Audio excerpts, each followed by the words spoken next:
Ah, yes, how lovely it is to hear Doma talk about how pretty I look, while annoying lady babbers on about makeup interests and ingredients. Her last trip to Australia. Yes, ma'am, I know that spider bit you. Yes, ma'am, I know that lake is too deep to swim in. You've told me 5 times in the last 10 minutes. No, ma'am, I can't believe that guy rejected you. The nerve of that married man. The nerve. Thankfully, that lady shut the fuck up and left to get more stuff. My Yun, you're so pretty. You remind me of, I'm gonna butcher her name, Kokota. Kokota? Who? My ex-girlfriend. You both look so alike. You could pass as twins in my eyes. 2 very beautiful ladies. Yeah, thanks. It doesn't feel heartfelt, though. Because I don't give a damn if I look like your ex-girlfriend. And stop bothering me. You're annoying. Huh? Are you even insulting me like her? Ding. 25. Love of pure Jesus Christ. This man needs a bucket of bleach. I'll happily help him to shove it all down his throat. Plus, I'm pretty sure I can't look exactly like her. Oh, yes, you do. He took out his phone, showed a picture of a pretty girl. She is pretty, but we don't look alike. Yes, you do. Look, the same pose as her in the photo. I sighed, thought that he'll leave me alone. I posed and he took a picture. He then came closer to show me the photos and how we were, quote-unquote, similar. He was too close, though, so I roughly pushed his face away. Personal space, please. Ding. 28. Oh, for fuck's sakes, I don't care anymore. Still can't see it. Aw, that's too bad. I see it, though. I'll make sure you can see how similar you both look, he said happily. And here I thought he was emotional compensated. You learn new things every day. Sure you do you. The makeup artist came back and finished up my makeup. We got out of the store, all the while Doma chatted away. Third POV. Doma and Yin walked in the hall. The man was being annoying again, and the girl felt veins popping on her face. She was about to yell at him when suddenly a teenager bumped into him and slipped and spilled her face all over his shirt. Oh, he was drenched in coffee. The teen hesitantly apologized before running away. Yin was about to laugh at him or tell him to hurry up, but then she remembered a specific part of his talking. He had rambled about his extreme distaste for coffee and how it smells. She sighed. He would possibly not shut up about the smell and the spill on his shirt for hours. Thus, she decided to hand him her handkerchief.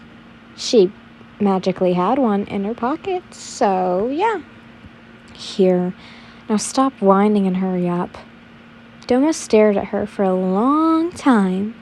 Her person was overlapped with his beloved past. She had once given him a handkerchief in the same situation. Could you be her reincarnation? Of course. That makes so much sense. Ever since she died in that car crash, he knew it deep down inside that he'd see her again. He had a gut feeling. And here was proof. He grinned happily. Maybe you didn't have your posture and her little tricks, but you were still her. He just need to remind you of benefits. of said benefits. You should pick up quickly. You were always so smart. He gladly took the piece of tissue and wiped the issue on the disgusting stain. He then slipped it into his pocket before starting to walk with you again. We're here. They arrived at the meeting point with Muzan, Akaza, and Kokushibo. Hello? Yan, go and get your dress on. Muzan handed her your favorite colored dress. How in the world did he know her favorite color? She shrugged and took the dress. She went into the cabin and put it on. Oh no. While she was putting it on, Doma stared at the handkerchief. Ah, yes. How you reminded him of his lovely Kota. He unfortunately did not protect her enough, and he had failed her. She did not because he wasn't protective enough. But now, she was back. She was you. He had never noticed it before, but it was true. This time, he would protect you. He would love you correctly. He swore to the gods themselves. Ding, 35. Ding, 45. Ding, 58. Danger. Love meter has risen drastically. Proceed with caution. Love interest may behave irrationally. Proceed with caution. Your POV. The dress is nice, I guess. I think I look great, but, I really don't want to deal with Muzan for a whole night. Well, can't do anything about it now, I guess. At least I can eat rich people fancy food all night. I can also just ignore Muzan if he annoys me too much. I twirled around and finally got out of the cabin. Oi, Muzan, what am I supposed to do with my uniform? He stared up at me up and down before smirking. You look stunning, my dear. He licked his lips and I felt my body recoil in disgust. Ew! He needs a bucket of bleach too. And hand it over to Akaza. He'll put it in the car and he'll give it back to you after the gala. I didn't notice that he was also in a tux. A handsome asshole. That's what he is. Shall we go? We're going to go out. A fancy mall in a fancy blonde gala outfit. Yes. He grabbed my hand roughly and pulled me along. I felt embarrassed by all the stares we were getting. My face was steaming red. We made it into the limo and sat down.